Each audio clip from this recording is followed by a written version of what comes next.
our campaign has had a very good night. Well, tonight was a resounding victory for Joe Biden as he cements his hold on his lead for the Democratic nomination. And this was seen as this would be perceived as a pretty bad loss for Senator Bernie Sanders, who has slid just a few weeks ago seemed on track to be the nominee. Biden is certainly on track now to be certainly considered the favorite to be the nominee.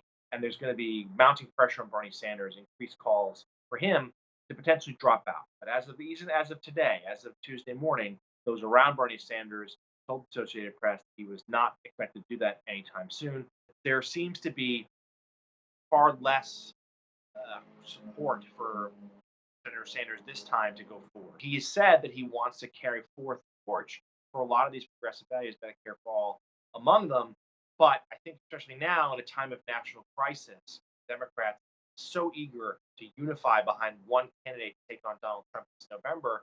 I think there will be immense pressure on Sanders to bow out in the days ahead. The coronavirus crisis, frankly, overshadowed tonight's result. That is what people are talking about, not the election news in these states. In fact, there was one state that was supposed to vote today, Ohio, that didn't. The governor canceled, postponed that primary until June.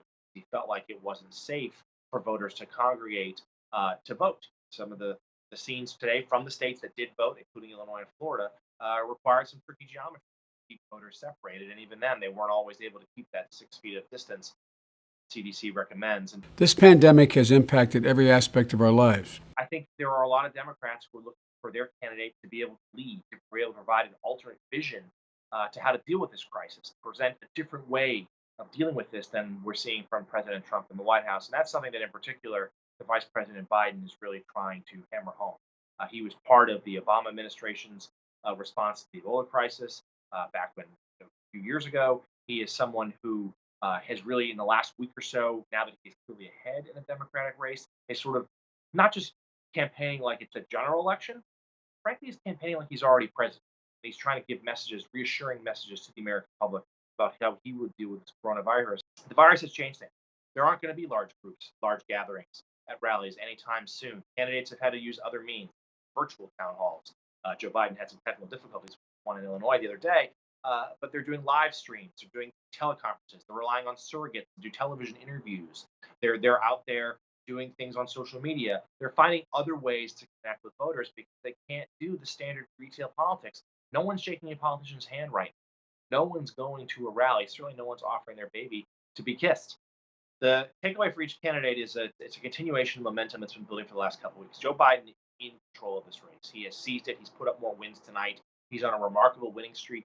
Began once the race moved into these larger, more diverse states where he's able to reap the benefits from his popularity with African American voters, a group that Bernie Sanders has struggled with. As for Bernie Sanders, he has, even in today, signaled he's not planning to drop out anytime soon. There are other primaries on the horizon. He may want to stay in this for a few more weeks. He may even try to stay in for a few more months. But the pressure is going to be immense. There are going to be a lot of Democrats, those who supported other candidates or who stayed on the fence, who are going to tell Bernie Sanders it's time to get out.